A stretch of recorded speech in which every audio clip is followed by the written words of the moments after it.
morning students, welcome to SJI online class 6 subject Hindi language पाठ 2 वर्ण विचार। बच्चों, कल हमने पाठ 2 वर्ण विचार के अंतर्गत कुछ अन्य जो व्यंजन हैं उनके बारे में पढ़ा व समझा। आज मैं आपको इसी पाठ के अंतर्गत जो और अन्य व्यंजन के हैं जैसे उच्चारण के आधार पर उनको मैं समझाऊंगी। उच्चारण के आधार पर व्यंजनों के भेद। उच्चारण के आधार पर व्यंजनों के दो भेद हैं। कौन कौन से? पहला अल्प प्राण और दूसरा महाप्राण। अब अल्प प्राण क्या है ये समझिए। अल्प प्राण जिन ध्वनियों के उच्चारण में वायु की कम मात्रा का प्रयोग होता है वे अल्प प्राण व्यंजन कहलाते हैं। इनमें प्रत्येक वर्ग आपने पढ़े हैं, का वर्ग, चा वर्ग कितने होते हैं? 5 वर्ग होते हैं। तो प्रत्येक वर्ग का पहला, तीसरा व 5वां व्यंजन तथा ड़ा, या, रा, ला, व आते हैं। अर्थात क्या है? प्रत्येक वर्ग का पहला, तीसरा व 5वां वर्ण तथा ड़ा, या, रा, ला, व वर्ण आते हैं। किसके अंतर्गत? अल्प प्राण के अंतर्गत। इसके बाद दूसरा है महाप्राण। महाप्राण व्यंजन जिन व्यंजनों के उच्चारण में श्वास वायु की मात्रा का अधिक प्रयोग होता है उन्हें महाप्राण व्यंजन कहते हैं। इसमें प्रत्येक वर्ग का, जैसा कि आपने समझा, वर्ग क्या है? 5 वर्ग है, तो प्रत्येक वर्ग का दूसरा व चौथा व्यंजन ड़ा, सा, शा, शा, हा आते हैं। अर्थात प्रत्येक वर्ग का दूसरा व चौथा वर्ण तो आते ही हैं, उसके साथ साथ ड़ा, सा, शा, शा, हा वर्ण भी आते हैं। किसके अंतर्गत? महाप्राण व्यंजन के अंतर्गत। इसके बाद है प्रयत्न के आधार पर। स्वर यंत्र में श्वास के कंपन के आधार पर व्यंजनों के 2 भेद होते हैं। तो ये 2 भेद कौन कौन से हैं? पहला अघोष वर्ण, दूसरा सघोष वर्ण।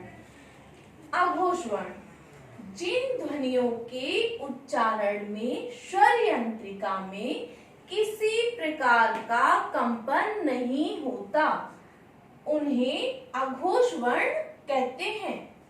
प्रत्येक वर्ग का, 5 वर्ग है, तो प्रत्येक वर्ग का पहला तथा दूसरा व्यंजन और श, श, शा आते हैं। किसके अंतर्गत आते हैं ये? अघोष वर्ण। और प्रयत्न के आधार पर जिन व्यंजनों का उच्चारण हम करते हैं।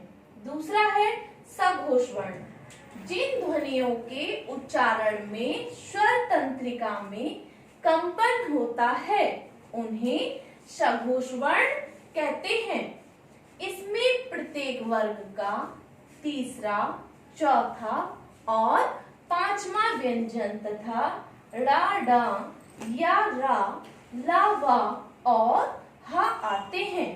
सभी स्वर भी सघोष वर्ण कहलाते हैं। जितने भी स्वर होते हैं वो सघोष वर्ण कहलाते हैं। इसे मैं पुनः दोहराऊंगी। उच्चारण के आधार पर व्यंजनों के भेद। उच्चारण के आधार पर व्यंजनों के 2 भेद होते हैं। पहला अल्पप्राण व्यंजन जिन ध्वनियों के उच्चारण में वायु की कम मात्रा का प्रयोग होता है वे अल्प प्राण व्यंजन कहलाते हैं। इसमें प्रत्येक वर्ग का पहला, तीसरा व 5वां तथा ड़ा, या, रा, ला, वा वर्ण आते हैं। किसके अंतर्गत? अल्प प्राण व्यंजन के अंतर्गत। फिर है महाप्राण व्यंजन जिन व्यंजनों के उच्चारण में श्वास वायु की मात्रा का अधिक प्रयोग होता है उन्हें महाप्राण व्यंजन कहते हैं। इनमें प्रत्येक वर्ग का दूसरा व चौथा व्यंजन ड़ श श स ह आते हैं। प्रयत्न के आधार पर षड्यंत्र में श्वास के कंपन के आधार पर व्यंजनों के दो भेद होते हैं। पहला अघोष वर्ण, दूसरा सघोष वर्ण। अघोष वर्ण जिन ध्वनियों के उच्चारण में स्वर यंत्रिका में किसी प्रकार का कंपन नहीं होता है उन्हें अघोष वर्ण कहते हैं। इनमें प्रत्येक वर्ग का पहला तथा दूसरा व्यंजन और श श श आते हैं। सघोष वर्ण जिन ध्वनियों के उच्चारण में स्वर तंत्रिका में कंपन होता है उन्हें सघोष वर्ण कहते हैं। इनमें प्रत्येक वर्ग का तीसरा, चौथा और पांचवा व्यंजन तथा ड़ ड या रा ला वा और हा आते हैं। सभी स्वर भी सघोष वर्ण कहलाते हैं। बच्चों, अब आप उच्चारण के आधार पर व्यंजनों के भेद व प्रयत्न के आधार पर व्यंजनों के भेद कितने होते हैं तथा किस प्रकार इनका हम उच्चारण करते हैं, इनको आप पढ़ करके स्मरण करेंगे। आज के लिए इतना ही। Thank you student.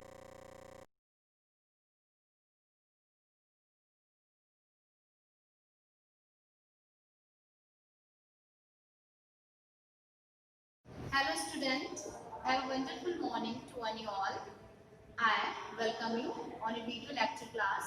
My dear student, therefore yesterday we started the grammar portion, the language topic, that is written over here, the sentences. Fine. So, my dear student, this is the 6th class and we will start the kinds of sentences today. The kinds of sentences. So student, when I told you that sentence is a group of words that gives you a complete sentence, is a group of words that gives you a complete sentence. And without sentence, without using any types of the sentences, we cannot express our feeling, our emotion, our inner thought, and what is going on into our mind. What is going on into our mind, we cannot express these things without using sentences. It means to say, sentence का बिना use करके हम अपने विचारों को, अपने thoughts को, and we are not able to express our opinion before someone without using sentences. Fine. And sentence is a group of words. And what is words? Words is a group of words is a group of letters. Words is a group of letters. So letter is the smallest unit of language. Letter सबसे smallest unit है. उसके बाद words बना and then after we frame the sentences. And one more thing, whenever we write the sentence, the first letter should be in capital. पहला letter कैसा होना चाहिए? Capital में होना चाहिए. And at the end of the sentence we have to put the full stop if the sentence is affirmative. अगर sentence आपका affirmative है तो आपको at the end of the sentence आपको full stop रखना चाहिए. Fine. So student, I hope so that you have got what is sentence. So today we will discuss some more sentences. So sentences are 5 in number. Types of sentences I am writing over here. Types of sentences. Types of sentences. The first one is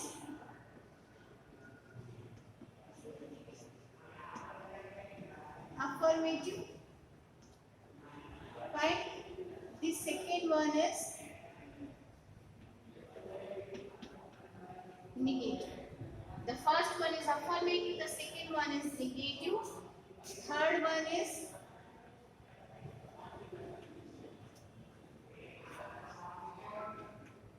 interrogative.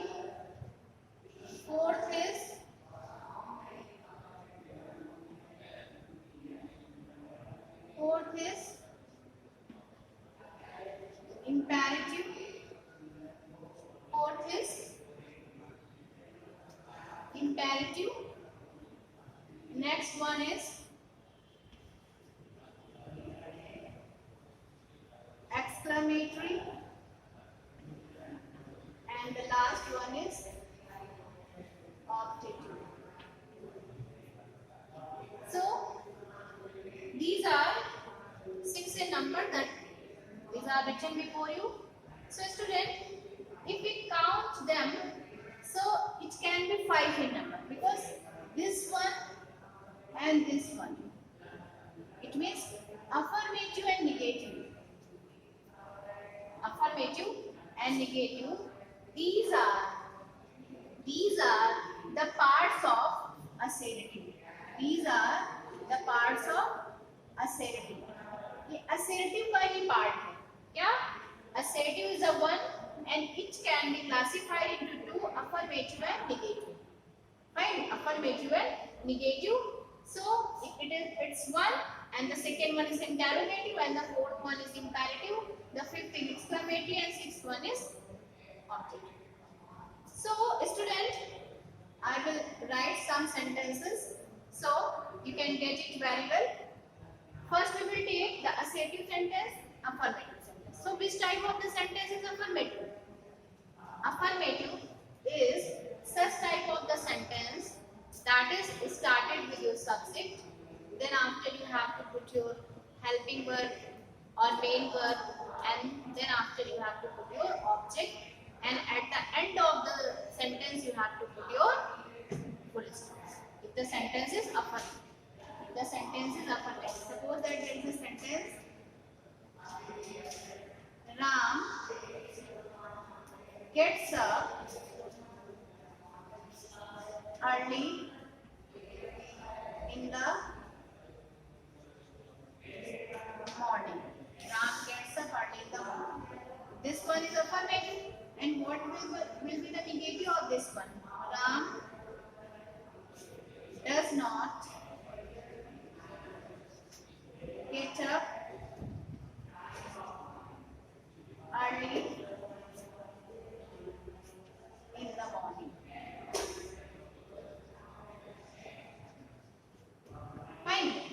So this is affirmative. And which type of the tense is it? What is the tense of this sentence? The tense of this sentence is present indefinite. Present indefinite. Because in present indefinite we add s or es with our main verb. Main verb के साथ में हम लोग ऐसा es जोड़ देते हैं. So this one is your present perfect. And whenever the subject is singular, whenever the subject is singular in form, we use does. We use does. So the sentence will be Ram does not get up early in the morning. So whenever does is used, s or es are removed from your main verb. S or es main verb से हटा दिए जाते हैं. Fine. So these two sentences are clear to you. So according to this one, you can frame many more sentences. Fine. Suppose that आप कहना चाहते हो कि मैं रोज सुबह जल्दी उठता हूँ. So I get up early in the morning. I get up early in the morning, and you want to say कि जो my brother वो नहीं उठता है जल्दी, तो आप ऐसा कहना चाहते हो कि my brother does not get up early in the morning. I do my homework. I daily do my homework. I daily do my homework myself. But your brother आपका brother नहीं करता, तो your brother does not do his homework himself. Fine. My mother daily cooks delicious food for me.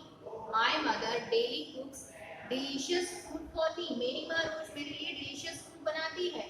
And what will be the negative of this one? My brother does not cook delicious food for me. My father brings some eatable items from market. My father brings some eatable items from market. My father does not bring some eatable items from market. So this is the is the examples of the present indefinite tense. And you can frame any types of the sentence. You can frame any types of the sentence. Suppose anyone to say, I daily go to school. I daily go to school. It's also a affirmative sentence. And what will be the negative of this one? I don't go to school daily. Fine. If the sentence is I daily go to school to study there, I don't go to school to study there. Fine. My friend always helps me whenever I'm in need. My friend always helps me whenever I'm in need. So my friend never helps me whenever I'm in need. So always and never. These two words are opposite to each other. These two words are opposite to each other. So my friend always helps me whenever I'm in need. My friend never helps me whenever I'm in need. So these two sentences are before you, and many more examples are before you. Just like you can frame, I always help to poor people. I always help poor people. I always help needy people. Fine. I always help needy people. I don't help them. I don't help them. I don't like to talk to selfish people. I don't want to talkative people. Talkative है जो बहुत बातूनी लोग होते हैं. मैं ऐसे लोगों से बात करना पसंद नहीं करता हूँ. I want to become an IAS officer. I want to become a good person of this world. I want to become a good person of this world. So student, these are the examples of the affirmative and negative. I hope so that you have got it and you will be aware of this thing. So the remaining parts are interrogative, imperative, exclamatory and object. So students, we will discuss them in your next class. Till then, you have to make a revision of this work, and it's enough for you today. Till then, thank you and have a nice day to one you all.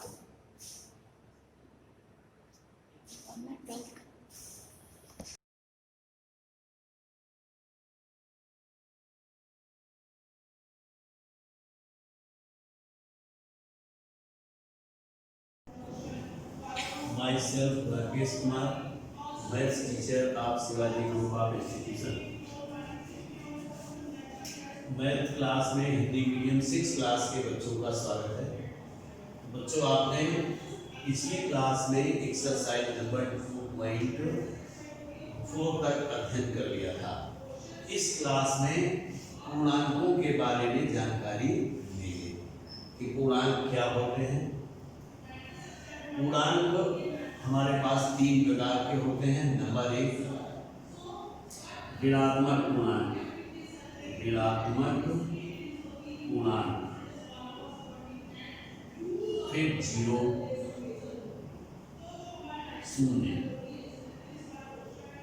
शून्य और अगला है धनात्मक पूर्णांक।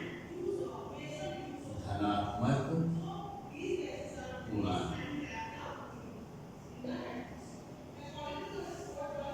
0 या 0 ना तो धनात्मक होता है और ना तो ऋणात्मक होता है, केवल पूर्णांक ही होता है। तो इस प्रकार से पहले तो हमको ऋणात्मक पूर्णांक, शून्य और धनात्मक पूर्णांक के बारे में जानना है। तो सबसे पहले हम एक संख्या रेखा खींचते हैं।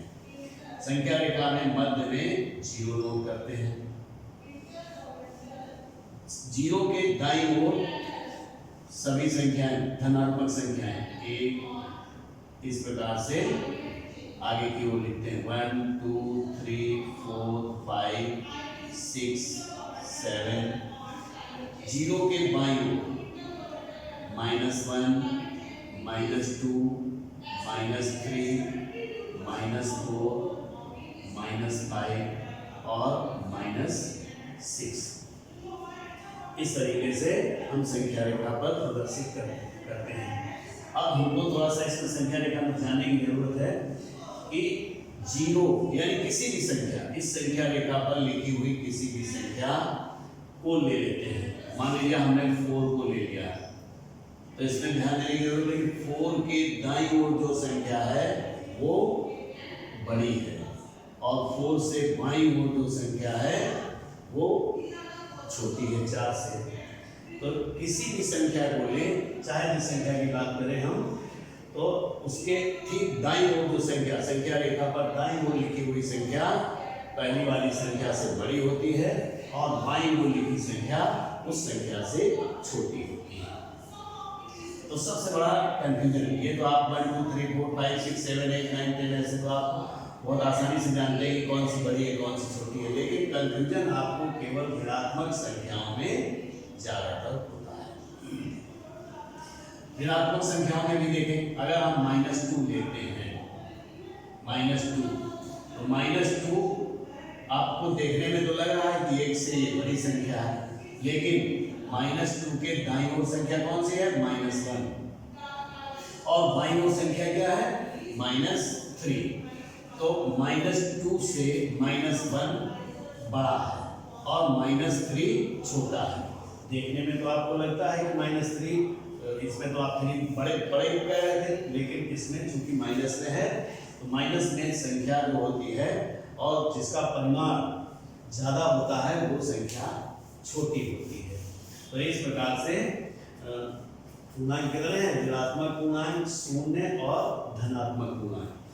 किन्हीं दो पूर्णांकों के बीच में असंख्य संख्याएं होती हैं, असंख्य पूर्णांक होते हैं। जैसे मान लो 0 और 1 के बीच में हम देखना चाहें, 0 और 1 के बीच में अनलिमिटेड नंबर है, यानी आप सुबह से शाम तक लिखते रहिए, अगले दिन भी लिखते रहिए, तो ये खत्म होने वाले नहीं है। बीच की संख्याओं को ज्ञात करने के लिए क्या करते हैं? जैसे मान लीजिए कोई दो संख्याएं 2 और 3 के बीच में, 2 और 3 के बीच की संख्याएं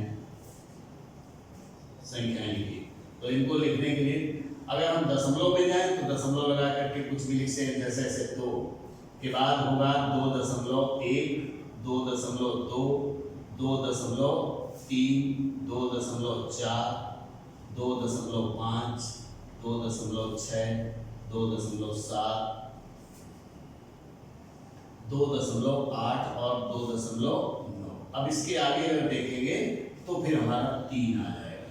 तो इस प्रकार से 2 और 3 के बीच में तो अभी हमको संख्याएं इतनी मिली हैं। अगर हम इनमें से डिजिट को बढ़ा दें तो हमारे पास संख्या और हो जाएगी इन्हीं के बीच में, 3 के बीच में। तो अगर हम इसको कहें 2.11, 2.21, 2.31, 2.41, ऐसे अगर हम बढ़ाते चले जाएं तो ये भी संख्याएं, इसके बाद भी अगर हम फिर नीचे वाले अंक में एक और बढ़ा दें तो इस प्रकार से संख्याएं बढ़ती चली जाती हैं। और ये हम चाहे सुबह से शाम तक या अगले दिन तक भी करते रहें, तब भी ये कम होने वाली नहीं है या खत्म होने वाली नहीं है। तो बच्चों इस क्लास में पूर्णांक के बारे में आपने जानकारी ली, बस यहीं तक, आगे नेक्स्ट क्लास में। Thank you.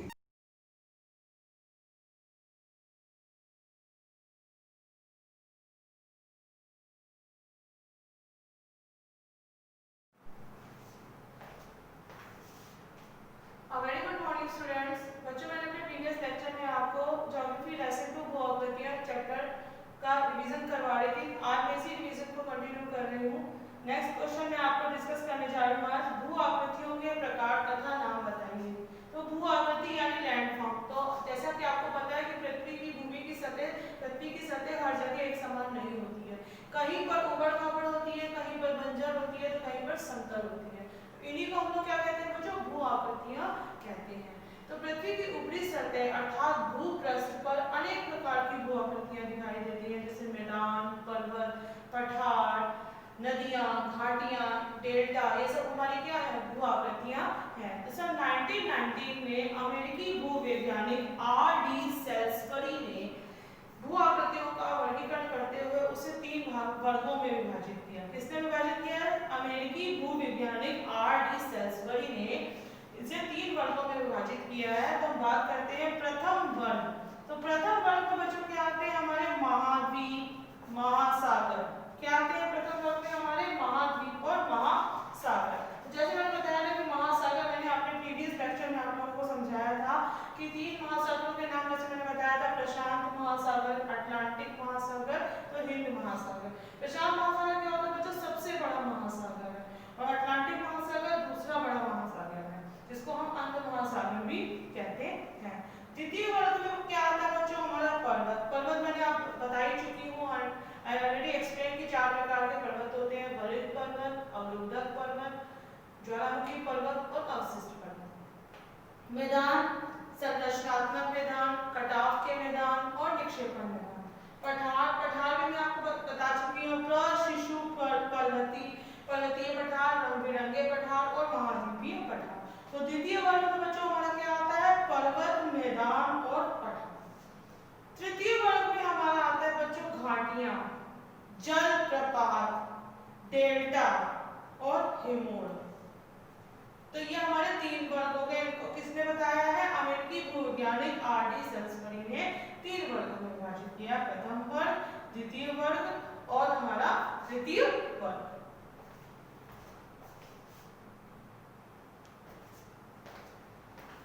बच्चों नेक्स्ट क्वेश्चन को हम डिस्कस करने जा रहे हैं, उपद्वीप को परिभाषित कीजिए और प्रकार बताइए। तो उपद्वीप मतलब आइलैंड क्या होते हैं बच्चों, द्वीप वे होते हैं जो चारों ओर क्या होते हैं, पानी से घिरे रहते हैं। They are surrounded by water on all sides. तो द्वीप, उपद्वीप क्या होते हैं बच्चों हमारे, जो चारों ओर किससे घिरे रहते हैं, पानी से घिरे रहते हैं।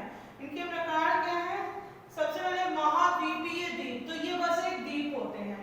दूसरे आते हैं हमारे समुद्री द्वीप, तो समुद्र के भीतर जो भौगोलिक अशांति होती है उसके फलस्वरूप द्वीपों का निर्माण होता है। समुद्री द्वीपों के 2 भाग हैं, ज्वालामुखी द्वीप और मूंगा द्वीप। तो ज्वालामुखी द्वीप क्या होते हैं, ये ज्वालामुखी का बच्चों क्या होते हैं, शीर्ष होते हैं। ये ज्वालामुखी का क्या होते हैं, शीर्ष होते हैं, जो समुद्र के नीचे होता है। और मूंगा द्वीप क्या होते हैं बच्चों, मूंगा की चट्टान धीरे धीरे डूबकर तथा मूंगा शीर्ष पर संचय द्वारा इन द्वीपों का निर्माण होता है। जलोढ़ द्वीप, जलोढ़ द्वीप क्या होते हैं, नदियों द्वारा लाए गए गाद और बजरी से इन द्वीपों का निर्माण होता है। नदियों द्वारा लाई गई जलोढ़ मिट्टी से इन जलोढ़ द्वीपों का निर्माण होता है। बाधा द्वीप क्या होते हैं बच्चों, ये वह द्वीप होते हैं जो समुद्र तटों पर रेत का ढेर लग जाने से जिन द्वीपों का निर्माण होता है उन्हें हम क्या कहते हैं बच्चों, बाधा द्वीप कहते हैं। तो ये हमारे द्वीपों के प्रकार थे, महाद्वीपीय द्वीप, समुद्री द्वीप में ही ज्वालामुखी द्वीप जो जिसका निर्माण किससे होता है, ज्वालामुखी का शीर्ष होता है और ये समुद्र के नीचे होता है। मूंगा द्वीपों का निर्माण क्या होता है, मूंगा की चट्टान जब धीरे धीरे डूब जाती है तो क्या होता है, मूंगा शीर्ष पर संचित हो जाती है। तो जिस संचय से जिस द्वीपों का निर्माण होता है उसे हम मूंगा द्वीप कहते हैं। जलोढ़ द्वीप क्या होते हैं, नदियों द्वारा लाई गई उपजाऊ मिट्टी से जलोढ़ द्वीपों का निर्माण होता है।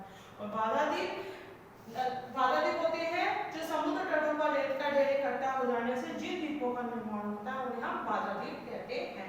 तो द्वीपों के बारे में एक बात है कि एक छोटा द्वीप हमारा क्या कहलाता है बच्चों, टापू कहलाता है। छोटा जो द्वीप होता है वो हमारा क्या कहलाता है, टापू कहलाता है। उसको हम लोग क्या कहते हैं, टापू कहते हैं। टापू के समूह को हम लोग क्या कहते हैं, टापू के समूह को हम लोग कहते हैं द्वीप समूह। तो टापू के समूह को क्या कहा जाता है बच्चों, द्वीप समूह कहा जाता है। सरोवर के मैदान सूखी झील के विस्तृत होते हैं, आगाध मैदान समुद्री शैवाल से ढके रहते हैं। तो ये सब हमारी भू आकृतियां थी इस चैप्टर में, पर्वत, मैदान, पठार और द्वीप। Now that's all for today.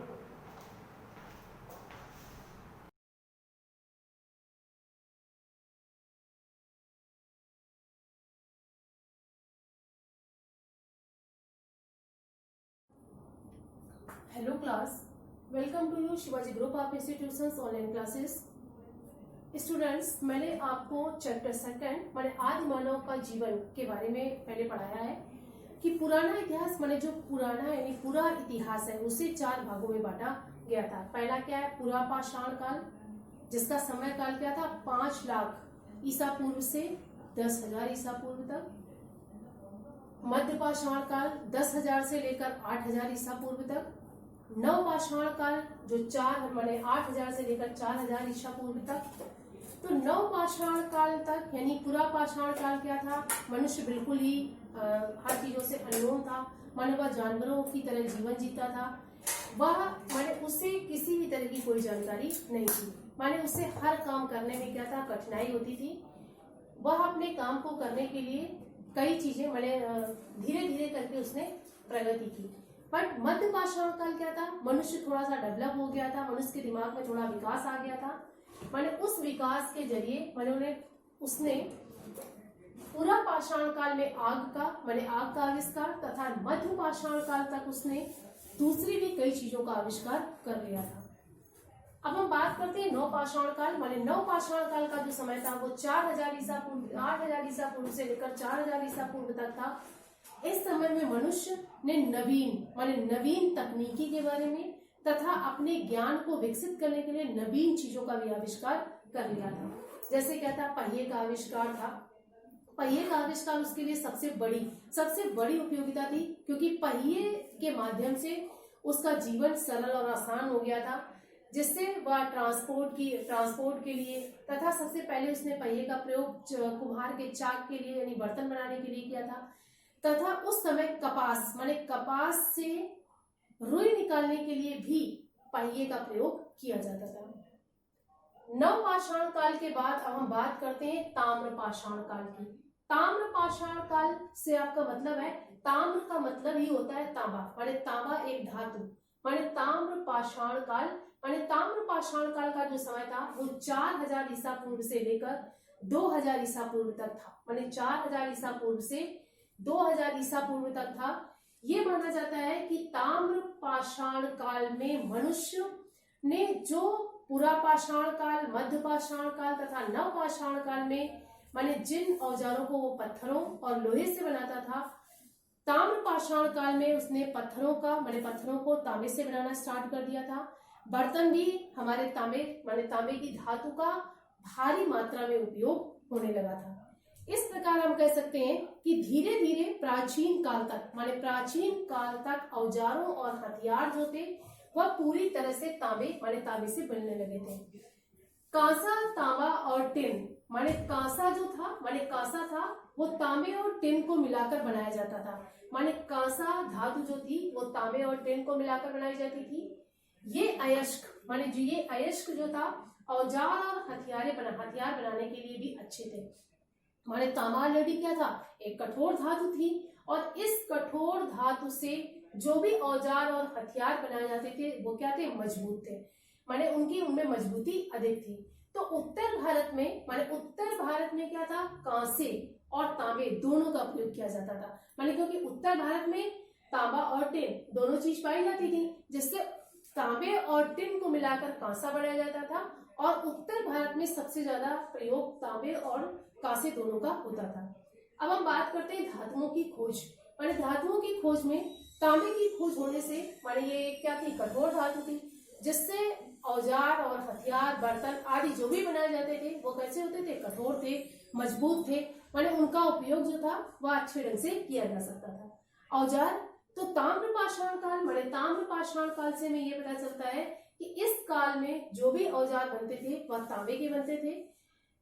तांबे के औजारों में उसी तरह से माने लकड़ी के हत्थे लगाए जाते थे, और इन औजारों का प्रयोग जंगली जानवरों का शिकार करने में तथा अन्य तरीके से जो भी थे औजारों का प्रयोग किया जा सकता है।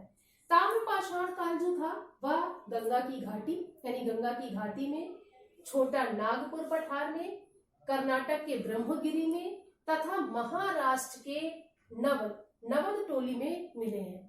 इस प्रकार हम कह सकते हैं कि ताम्र पाषाण काल जो था वह उत्तर माने भारत में किन किन जगह पर था, इससे पता चलता है। छात्रों, मैंने आपको आज चैप्टर 2 आदि मानव का जीवन ताम्र पाषाण काल के बारे में बताया है। कल मैं आपको आगे के पॉइंट डिस्कस करूंगी। Thank you for attending this class.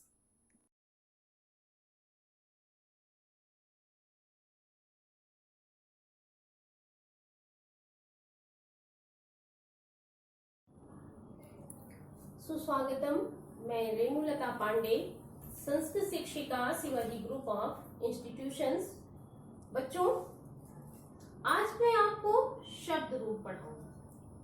आप आपके 2 चैप्टर कंप्लीट हो चुके हैं, चैप्टर 1 और चैप्टर 2। तो ये दोनों ही चैप्टर्स का वर्क आप कंप्लीट करें और उसके बाद अपनी बुक में आप देखेंगे पीछे की तरफ पेज नंबर है आपका 80, पेज नंबर 80 पर शब्द रूप लिखा हुआ है। शब्द रूप और धातु रूप 2 होते हैं संस्कृत में। धातु रूप यानी जो क्रियापद होते हैं, क्रियापद के रूप अलग चलते हैं जिन्हें हम कहते हैं धातु रूप, और क्रियापदों को छोड़ करके जो शब्द होते हैं वो शब्द रूप के अंतर्गत आते हैं। तो बच्चों, जब शब्द रूप तो असंख्य होते हैं, धातु रूप भी असंख्य होते हैं, तो इतने सारे रूप हम कैसे लर्न करेंगे? तो करना क्या होता है, आपको थोड़े से ही रूप आप लर्न करें और एक ही रूप से 10 रूप 20 रूप जितने चाहेंगे उतने बन जाएंगे। बस करना क्या है आपको, जैसे ये मूल शब्द क्या है, ये किस शब्द का रूप है? राम। ठीक है, मूल शब्द है राम। तो आपको ये पहचानना है कि ये शब्द किस लिंग का है। राम किस में आता है? पुल्लिंग में। ये क्लियर हो गया। और दूसरा काम आपको क्या करना है कि उस शब्द में जो अंतिम वर्ण है उसमें देखिए कौन सा स्वर है। जैसे माँ, माँ में कौन सा स्वर है? आ, छोटा।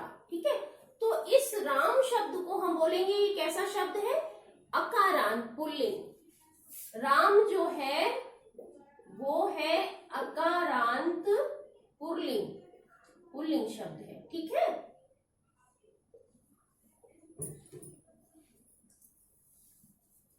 तो आपको सबसे पहले संस्कृत शब्द देखना है कौन सा है, फिर देखिए वो लिंग कौन सा है और उसका कारांत शब्द कौन सा है। कारांत शब्द यानी उसके अंत में कारांत स्वर कौन सा आ रहा है। तो अंत में कौन सा स्वर आ रहा? आ। तो हम बोलेंगे राम अकारांत है, यानी इसके अंत में आ स्वर है। तो इस तरह से ये विभक्तियां देखिए बच्चों यहाँ लिखी हुई है। जो बच्चे फर्स्ट टाइम पढ़ रहे हैं संस्कृत, विशेष रूप से ध्यान से सुने। संस्कृत में 7 विभक्तियां होती हैं, प्रथमा से लेकर के सप्तमी तक। ठीक है, और लास्ट संबोधन होता है। तो ये 7 विभक्तियों के तीनों वचनों में रूप चलते हैं, एक वचन, द्विवचन और बहुवचन। ठीक है, अब मैंने जैसे आपसे अभी कहा कि एक ही रूप से आप 10, 20, 30 जितने भी रूप बना सकती, बस आपको पहचान होनी चाहिए शब्द की। अब राम शब्द का रूप अगर आपने लर्न कर लिया पूरा, तो उससे देखिए जितने अकारांत पुल्लिंग शब्द हैं उनके रूप भी वैसे ही चलेंगे। जैसे आपकी बुक में दिया है, ईश्वर, बालक, मनुष्य, ग्राम, नृप, विद्यालय, पुत्रः, जनकः, ये सब क्या है? ये जितने भी शब्द हैं वो आकारांत पुल्लिंग है। तो देखिए जरा विचार कीजिए कि आपने एक रूप याद किया और 1 से 50 रूप तैयार हो गए। बस आपको उस शब्द की पहचान होनी चाहिए। ठीक है, जब आप शब्द को पहचानने लगेंगे कि ये शब्द किस लिंग में आ रहा है, पुल्लिंग है, स्त्रीलिंग है या नपुंसकलिंग है, और कौन सा कारांत है यानी इसके अंत में कौन सा स्वर है, बस इतना पहचानिए। उससे मिलते जुलते जो भी शब्द है सबके रूप राम की तरह ही चलेंगे। यानी अकारांत पुल्लिंग शब्द जितने भी हैं उन सब के रूप राम की तरह चलेंगे। जैसे अभी हमने आपको बताया कि बालक, देव, ईश्वर, सूर्य, चंद्र, खग, है ना।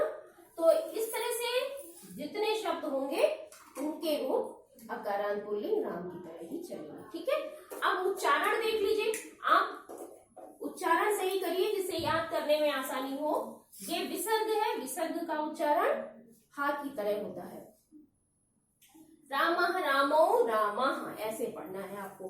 ठीक है, जहां भी विसर्ग है विसर्ग का उच्चारण करें और उसे याद करें। तो बच्चों, आज के वीडियो में मैंने आपको ये होमवर्क दिया है कि आपको राम का रूप लर्न करना है और उसे समझना भी है। धन्यवाद। आपका दिन मंगलमय हो।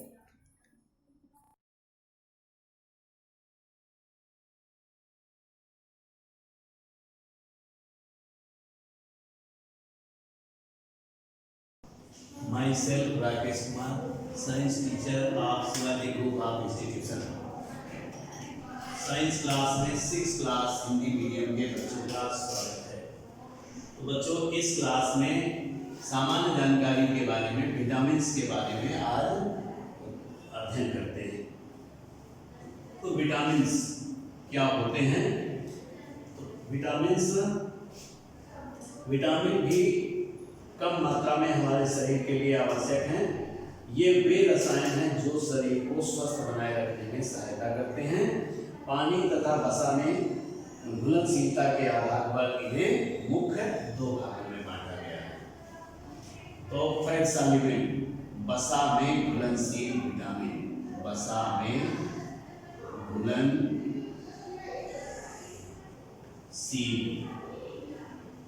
Vitamin. Vitamin A, vitamin A, vitamin A, vitamin D, vitamin E, vitamin E और विटामिन के, विटामिन के। फैट सॉल्युबल या वसा में घुलनशील विटामिन होते हैं vitamin A, vitamin D, vitamin E और विटामिन के। तो अब आइए विटामिन ए। तो विटामिन ए, विटामिन ए फलों में, हरी सब्जियों में, दूध, अंडे आदि में प्रचुर मात्रा में पाई जाती है। विटामिन ई की कमी से त्वचा सूखी रहने लगती है और आंखों में रोग उत्पन्न हो जाते हैं, जैसे नाइट ब्लाइंडनेस, रतौंधी का रोग विटामिन ए की कमी के कारण होता है। तो इसलिए विटामिन ए भी शरीर में प्रचुर मात्रा में होना आवश्यक है। Vitamin B, vitamin B, vitamin B हमारे स्वास्थ्य के लिए बहुत ही आवश्यक है। यह शरीर सामान्य शारीरिक वृद्धि के लिए आवश्यक होती है। ये अन्न, साबुत अनाज, फलियां, अंडे और हरी पत्ती वाली सब्जियों में पाई जाती है। जैसे कुछ मूंग, चने हैं, इनके दाने आप उगा करके और थोड़ा जर्मिनेट करके इनको खाते हैं तो उनमें आपको विटामिन बी बहुत ही मात्रा में, ठीक ठाक मात्रा में मिल जाती है। विटामिन सी, विटामिन सी खट्टे फलों में जैसे नींबू, संतरा, आंवला आदि में प्रचुर मात्रा में पाई जाती है। विटामिन सी की कमी से दांतों में रोग उत्पन्न हो जाते हैं, मसूड़ों में स्वेलिंग वगैरह आने लगती है। विटामिन सी से ही हमारे शरीर में रोग प्रतिरोधक क्षमता उत्पन्न होती है। विटामिन डी, विटामिन सी से स्कर्वी नामक रोग भी हो जाता है। Vitamin C, vitamin D, vitamin D की कमी से चूंकि हड्डियां कमजोर हो जाती हैं, ये कैल्शियम वगैरह में पाए, विटामिन डी कैल्शियम का ही दूसरा रूप है।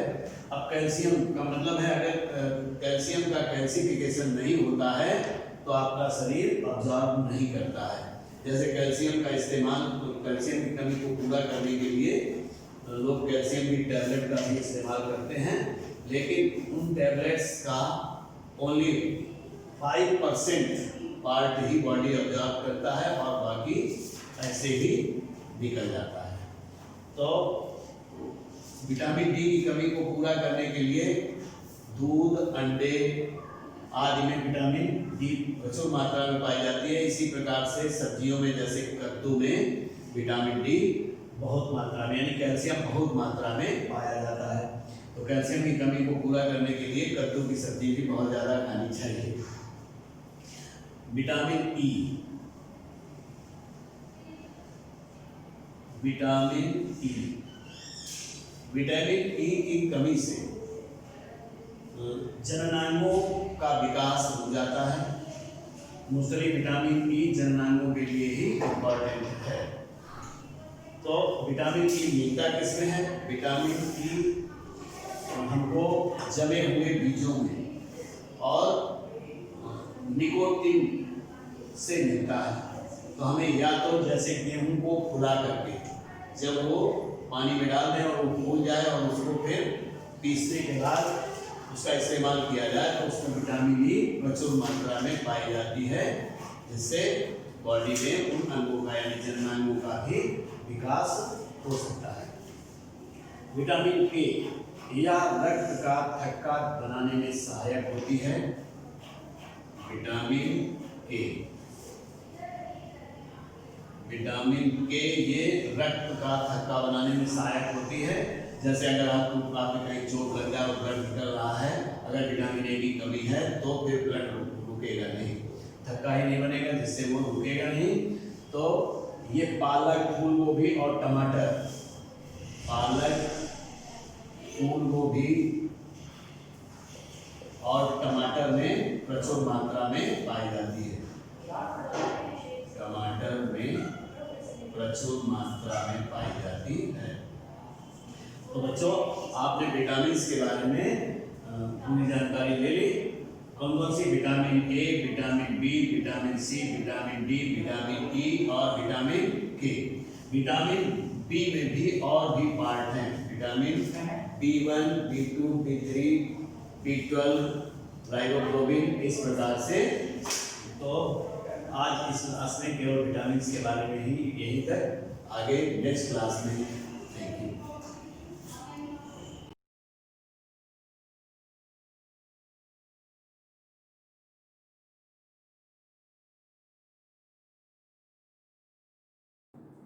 Good morning students. बच्चों, क्लास 6H में ये सब्जेक्ट कंप्यूटर की क्लास है, चैप्टर नंबर 2 विंडोज़ एक्सपी। पिछली क्लासेस में हम लोगों ने एसेसरीज में जो और आपके विकल्प है या और जो प्रोग्राम्स हैं हम लोगों ने उनके बारे में पढ़ा है। आज हम लोग ये उसका जो लास्ट विकल्प है नोटपैड और वर्डपैड, इसके बारे में पढ़ेंगे। आपका नोटपैड और वर्डपैड ये दोनों करीब करीब एक ही जैसे ही सॉफ्टवेयर्स होते हैं, पर ये कि नोटपैड में अपेक्षाकृत कम से फैसिलिटीज़ होती हैं और वर्डपैड में फैसिलिटीज़ ज़्यादा होती हैं। वर्डपैड जो होता है वो सिमिलर टू जैसे हम लोग MS वर्ड में टाइपिंग करते हैं वैसे ही हम लोग इसमें करते हैं टाइपिंग, लेकिन वर्डपैड जो होता है वो आपका MS वर्ड से थोड़ी कम फैसिलिटीज़ होती हैं। तो सबसे पहले हम लोग नोटपैड पे आते हैं। नोटपैड को हम लोग ओपन कैसे करते हैं हमको ये पता होना चाहिए। सबसे पहले जाके हम लोगों ने स्टार्ट पे क्लिक किया। स्टार्ट के बाद हम लोग ऑल प्रोग्राम पे आए। This is the all programme. Okay, ये एरो का मतलब ये एरो दिखेगा नहीं आपको, इस पे क्लिक करना है, उसके बाद इस पे क्लिक करना है। उसके बाद हम लोग आ गए एसेसरीज पे। एसेसरीज पे आए और एसेसरीज पे आपको नोटपैड दिखाई पड़ेगा। नोटपैड का जो कैरेक्टरिस्टिक्स है वो सिंपल वैसे ही है कि जैसे हम लोगों के पास एक नोटपैड या सिंपल एक राइटिंग पैड होता है जिसमें हम लोग लिमिटेड चीज लिख सकते हैं, तो यहाँ पर भी आपका नोटपैड बिल्कुल वैसे ही है। नोटपैड की आपकी ये विंडो जो है वो स्क्रीन पर दिखाई पड़ रही होती है। जैसे ही हम लोग नोटपैड ही करेंगे तो सबसे पहला वाला तो जो उसका बार होता है इसको हम लोग क्या कहते हैं? Title bar. जहाँ पे आपका ये इस तरह से ये आपका यहाँ पे नोटपैड मतलब जो प्रोग्राम हमने खोला है उसका यहाँ पे नाम दिखाई पड़ता है। ये इस तरह से आपका कंट्रोल पैनल यहाँ पे होता है। ये पहला वाला तो सभी विंडोज में पहली बार होती है जिसमें ये आपका कंट्रोल पैनल कंट्रोल मेन्यू होता है। क्लोज का मतलब क्या होता है? ये नोटपैड को क्लोज करने के लिए। मैक्सिमाइज का मतलब क्या हुआ कि पूरी स्क्रीन को बड़ा कर देगा ये, और मिनिमाइज का मतलब क्या होता है? ये स्टेटस बार में दिखाई पड़ता है। अब आपका ये नोटपैड में क्या क्या ऑप्शंस होते हैं? नोटपैड में एक आपका फाइल मेन्यू होता है, एडिट होता है इसमें, ऐसे इसमें फॉर्मेट होता है और हेल्प। इसके अलावा इसमें एक और बीच में एक ऑप्शन होता है। इस तरह से आपका ये अब आपका यहाँ पे ये पूरा एक वाइट बीच में जो स्क्रीन दिख रहा है चौड़ा सा, ये इसका डॉक्यूमेंट एरिया होता है। डॉक्यूमेंट एरिया दैट मीन्स कि हम लोग यहाँ पर इसमें टाइपिंग जो है वो कर सकते हैं। टाइपिंग इसमें हम लोग सिंपल टाइपिंग कर सकते हैं। इसमें एक फॉन्ट करके आपका एक ये यहाँ पे एक इसमें फॉन्ट करके मेन्यू होता है। जिस मेन्यू पे फॉन्ट मेन्यू पे अगर हम लोग क्लिक करते हैं तो फॉन्ट मेन्यू में क्या है कि आपने जो यहाँ पे टाइपिंग कर रहे हो उसके फॉन्ट चेंज कर सकते हो, यानी कि किसी स्टाइल में कर सकते हो, बोल्ड, इटैलिक, ये सारी चीजें कर सकते हैं। नोटपैड को हम लोग टेक्स्ट एडिटर कहते हैं। टेक्स्ट एडिटर का मतलब क्या होता है कि यानी कि इसमें हम लोग कुछ भी लिख सकते हैं और उसमें जाके चेंजेस कर सकते हैं। ठीक है, जनरली हम लोग जैसे HTML में जो प्रोग्रामिंग करते हैं वो हम लोग नोटपैड पर ही जाके करते हैं। ठीक है बच्चों, HTML की जो प्रोग्रामिंग होती है वो कहाँ पर होती है, वो नोटपैड पे होती है। HTML में हम लोग जो भी फाइल बनाते हैं वो टेक्स्ट फाइल कहलाती है। वो क्या फाइल कहलाती है, वो आपकी टेक्स्ट फाइल कहलाती है। HTML में जो भी हम लोग फाइल्स बनाते हैं वो फाइल आपकी टेक्स्ट, TEXT, वो आपकी टेक्स्ट फाइल कहलाती है। और फाइल का जो एक्सटेंशन होता है, सपोज मान लीजिए कि मैंने एक फाइल बनाई है अल्पना .txt, तो उसका एक्सटेंशन हम तो सिर्फ यहाँ पे फाइल को सेव करेंगे और हम लोग अल्पना लिखेंगे, पर वो अपने आप से डॉट लगा के txt अपने आप से एक्सटेंशन लेता है। यानी कि आपका अगर सपोज मान लीजिए मैंने फाइल बनाई है SGOI, तो txt ही होगा। तो इसका मतलब जहां पर हमें txt दिखाई पड़ रहा है दैट मीन्स कि ये फाइल्स जो है वो आपकी नोटपैड में बनी हुई फाइल्स हैं। तो ये अब आपका हो गया नोटपैड के बारे में। अब इसी तरह से हम लोगों को पढ़ना है कि वर्डपैड क्या होता है। वर्डपैड भी आपका एक टेक्स्ट एडिटर होता है। इसको हम लोग टेक्स्ट एडिटर कह सकते हैं, इसको हम लोग पेज एडिटर कह सकते हैं। ठीक है, पेज एडिटर, टेक्स्ट एडिटर का, पेज एडिटर का मतलब क्या होता है कि आप पूरे पेज में लिख सकते हो, कहीं पे पेज में अप डाउन कर सकते हो। एक आपका ऐसे ही एक होता है लाइन एडिटर होता है। ये लाइन एडिटर क्या होता है, ये दो में डिफरेंस देख लीजिए। पेज एडिटर और लाइन एडिटर में क्या होता है, लाइन एडिटर का मतलब क्या होता है कि सपोज मान लीजिए कि मैं ऐसे लिख रही हूं, I am a student, okay, suppose that मैंने ये लिखा है। तो एक बार कर्सर यहाँ पहुंच गया तो बस यहाँ पे आ पाएगा और इधर आ पाएगा, यानी कि जो कर्सर है वो लेफ्ट और राइट मूव कर सकता है, कर्सर अप डाउन नहीं कर सकता। आप ये सोचिए कि एंटर करके नई लाइन पे पहुंचे और वापस हम ऊपर लाइन में नहीं पहुंचेगा। तो ये होता है आपका लाइन एडिटर। टेक्स्ट एडिटर या पेज एडिटर का, टेक्स्ट एडिटर का मतलब ये होता है जिसमें कि आप एक ऐसा एडिटर जिसमें कि आप कुछ भी लिख सकते हो। ठीक है, लेकिन पेज एडिटर का मतलब क्या होता है कि आप उस पूरे पेज में कहीं पर भी मूव कर सकते हो। मूव करने का मतलब क्या हुआ कि सपोज अगर हमने यहाँ पे बहुत सारी लाइंस लिखी है, हमको लगा नहीं, हमको फर्स्ट लाइन में जाके, अभी हम फोर्थ लाइन में थे और हमको लगा कि हमको फर्स्ट लाइन में जाके कोई चेंजेस करने हैं या हमको यहाँ पे कुछ और ऐड करना है, तो हम कर्सर यहाँ पे ले जा सकते हैं। ठीक है, तो यानी कि हम लोग मूव कर सकते हैं first to line to last line तक, जबकि लाइन एडिटर में ऐसा नहीं होता। आप एक लाइन में ही पूरा मूव करोगे, लेकिन एक बार अगर अपने नई लाइन पे आ गए तो वापस जो है वो बैक नहीं हो सकते हो। क्लियर है? तो इस तरह से ये आपका हो गया। अब आपका वर्डपैड कैसे ओपन होता है, वर्डपैड भी सेम आपका वही है इसका तरीका कि सबसे पहले आपने स्टार्ट पे क्लिक किया, देन आपने ऑल प्रोग्राम पे क्लिक किया, फिर उसके बाद आप एक्सेसरीज में गए, उसके बाद अब आपने वर्ड पैड आपने ओपन किया। अब हम लोग जैसे ही वर्ड पैड क्लिक करेंगे, ओपन पे क्लिक करेंगे, आपके पास एक फिर वैसी ही विंडो ओपन होके आएगी। ये विंडो जो आएगी इसमें भी यही होगा कि पहला आपका टाइटल बार होता है जहां पे आपका वर्ड पैड इस तरह से लिखा होगा। ठीक है, ये, और उसके बाद अब आपको यहाँ पे फाइल, एडिट, व्यू, फॉर्मेट, ये सारे ऑप्शंस मिलेंगे और उसमें जो है उसके बाद यहाँ पर आप टाइपिंग कर सकते हैं। इसमें आप कोई भी पिक्चर वगैरह भी इंसर्ट करा सकते हैं, ऐसा नहीं कि हम इसमें कोई पिक्चर इंसर्ट नहीं करा सकते हैं, हम लोग सारा इसमें काम कर सकते हैं। लेकिन इसमें वर्ड पैड में जो फैसिलिटीज होती हैं वो आपका माइक्रोसॉफ्ट वर्ड से कम होती हैं। तो बच्चों इस तरह से आज आप लोगों ने नोटपैड और वर्ड पैड के बारे में पढ़ा। आज से आपका ये चैप्टर यहीं पे क्लोज होता है। कल से बच्चों हम लोग क्या करेंगे, इस चैप्टर की एक्सरसाइज और जो फर्स्ट चैप्टर था उसकी एक्सरसाइज को वैसे ऑलरेडी मैं पीडीएफ में वो सेंड कर चुकी हूँ, पर हम लोग क्या करेंगे यहाँ पे ऑनलाइन क्लास में हम लोग जो है वो ऑन स्क्रीन जो है एक बार उसको डिस्कस कर लेंगे। Thank you, have a nice day.